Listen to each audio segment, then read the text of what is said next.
இதெல்லாம் தான் நான் சொல்றேன். இப்போ வந்து ஏன் பாதுகாப்பு அவர் கேட்கல, அவருக்கு இவங்களா கொடுத்தாங்க. அப்போ பிஜேபியினுடைய ரோல் என்ன? அவர் யூனியன் கவர்மெண்ட்டை போய் பாதுகாப்பு கேட்கல, அல்லது வந்து போலீஸ்கிட்ட போய் அவர் பாதுகாப்பு கேட்கல, அவருக்கு கோர்ட்டில் போய் அவர் பாதுகாப்பு கேட்கல, எனக்கு இசட் பிரிவு பாதுகாப்பு வேணும்னு அவர் எங்கேயும் போய் கோரிக்கை விடலை. இவங்களா பாதுகாப்பு கொடுத்தாங்க. இப்போ எதுக்காக இவங்களா விட்ரா பண்ணுறாங்க?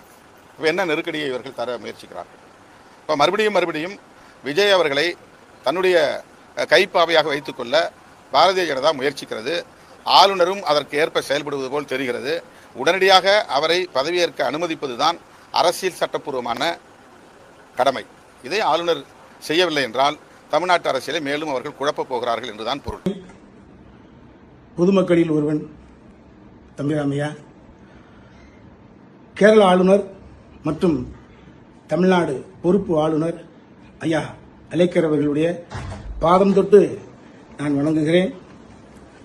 நீங்கள் மிகப்பெரிய அறிவாற்றல், ஆளுமை கொண்டவர் என்ற நிலை இருந்ததால் தான் உங்களுக்கு இந்த பொறுப்பு வழங்கப்பட்டுள்ளது. நான் எந்த கட்சியும் சாராதவன், புரட்சித் தலைவர் எம்ஜிஆர் மீது மட்டும் பக்தி கொண்டவன். இப்பொழுது நடந்து முடிந்த தேர்தலில் 40% ஓட்டை இளைய தளபதி விஜய் அவர்கள் வாங்கியிருக்கிறார்கள். 2 கோடி பேர் ஓட்டு போட்டுக்கிறாங்க. 2 கோடி பேர் என்பது ஓட்டுரிமை படைத்தவர்கள். இதில் ஓட்டுரிமை அற்ற மாணவர்கள், மாணவிகள், எனது பேத்தி, எனது பேரன், எல்லா குடும்பங்களில் இருப்பவர்களுடைய ஆசையும் அபிலாஷையும் அதில் ஒளிந்திருக்கிறது. கடந்த 2-3 நாள் நிகழ்வுகள் என்பது தமிழ்நாட்டிற்கு கூடிய குழந்தைகளை, ஓட்டுரிமை அற்றவர்களை, மாணாக்க செல்வங்களை, என்னை போன்ற நிறைய பேருடைய பேரன் பேத்திகளை மனம் கலங்க செய்திருக்கிறது. எல்லோர் வீட்டிலும் ஒரே கூக்குரல், தமிழ்நாடு எங்கும் எல்லோர் வீட்டிலும் குழந்தைகளுடைய கூக்குரல். எப்ப வருவாங்க, எப்ப, எத்தனை சீட்டு, எப்ப பதவி ஏத்துட்டாங்களா, எப்ப ஏற்க போறாங்க? ஒரு இனம் புரியாத தொல்லைக்கு ஆளாக்கப்பட்டு எல்லோரும் மன செஞ்சலத்தில் ஆழ்ந்து கிடக்கிறார்கள். 113 காமிச்சிட்டாங்க. 5 கூட தூக்கி போடுங்க. 108 இருக்குல்லங்க ஐயா, அலைங்க ஐயா தம்பி விஜய கொடுங்க. அவர் கேட்டுக்கக்கூடிய இந்த 2 வார அவகாசத்தை கொடுங்கள். அவர் பொறுப்பண்ண முடிஞ்சது அப்படின்னா ஆட்சி தொடரட்டும். பொறுப்பண்ண முடியலைன்னா ஆட்சி விட்டு சட்டம் ஆட்டோமேட்டிக்கா அவரை தீக்கிற போது அடுத்த இன்னொரு எலெக்ஷன் கூட நீங்க ஃபார்ம் பண்ணுங்க. அதுக்கப்புறம் யாரும் வந்து போட்டும். தயவு செய்து இந்த ஓட்டுரிமையற்ற இந்த குழந்தை செல்வங்கள், அவர்கள் அறியாமையில் இருப்பவர்கள், இன்ஃபாக்சுவேஷன் இருப்பாங்க, உண்மை இருந்துட்டு போட்டுமே, அவர்களுடைய பார்வையில், அவர்களுடைய எண்ணத்தில் இருந்து, அவர்களுடைய பாயிண்ட் ஆஃப் இருந்து கேட்கிறேன். அலேக்கர் ஐயா தம்பி விஜய் அவர்களை அடுத்த எம்ஜிஆர் ஆகியவிட்ட எம்ஜிஆர், அவ்வளவுதான், உண்மைதான். அதிமுகவில் இருக்கக்கூடிய வெற்றி பெற்றிருக்கக்கூடிய பாண்டிச்சேரியில் இருக்கக்கூடிய எம்எல்ஏக்கள் புரிந்து கொள்ள வேண்டும். நீங்களாக வந்து விஜய்க்கு சப்போர்ட் செய்யுங்க. அடுத்த எம்ஜிஆர் சார் கூப்பிடுங்க, அவர் ஆட்சி கட்டில் அமர வைங்க. திரும்ப சொல்றேன், அறுதி பெரும்பான்மை நிரூபித்தால் ஆட்சி தொடரட்டும். அறுதி பெரும்பான்மை நிரூபிக்க முடியவில்லை என்றால் ஆட்சி களையட்டும். அடுத்த எலெக்ஷன் நடக்கட்டும்.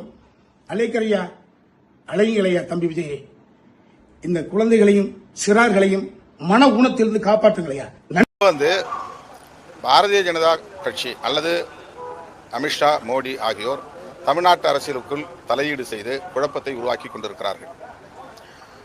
லார்ஜஸ்ட் பார்ட்டி, ஒரு தனி பெரும் கட்சியாக தமிழக வெற்றி கழகம் மக்களால் தேர்வு செய்யப்பட்டிருக்கிறது. எனவே அவரை பதவியேற்க அனுமதிக்க வேண்டும். அதுதான் அரசியலமைப்பு சட்டம் காட்டுகிற வழிகாட்டுதல்.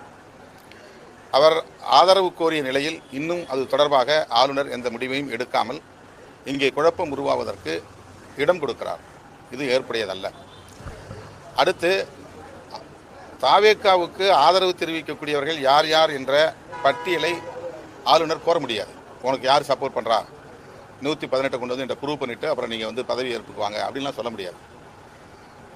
அவர் ஆட்சி அமைக்க அவர் கோருகிறார். ஏன்னா எனக்கு 108 இடங்கள், நான் வந்து லார்ஜஸ்ட் பார்ட்டியாக இருக்கிறேன் அப்படின்னு சொல்கிறார். அப்போ அவரை பதவியேற்க அனுமதிக்க வேண்டும். அவருக்கு வந்து அப்சல்யூட் மெஜாரிட்டி இருக்கா என்பதை சட்டமன்றத்தில் தான் அவர் நிரூபிக்க வேண்டும். சட்டமன்றத்தில் நிரூபிப்பதற்கு அவரை அனுமதிக்க வேண்டும். அவ்வாறு இல்லாமல் காலம் தாழ்த்துவதன் மூலம் பாரதிய ஜனதா கட்சி திரைமறைவில் தலையீடு செய்து குழப்பத்தை ஏற்படுத்துகிறது என்கிற ஐயத்தை உருவாக்கியிருக்கிறது. இது ஜனநாயகத்திற்கு ஏற்புடையதல்ல.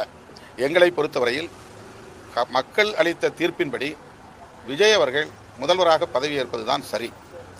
அதற்கு நாங்கள் ஒருபோதும் இடையூறாக இருக்க மாட்டோம்.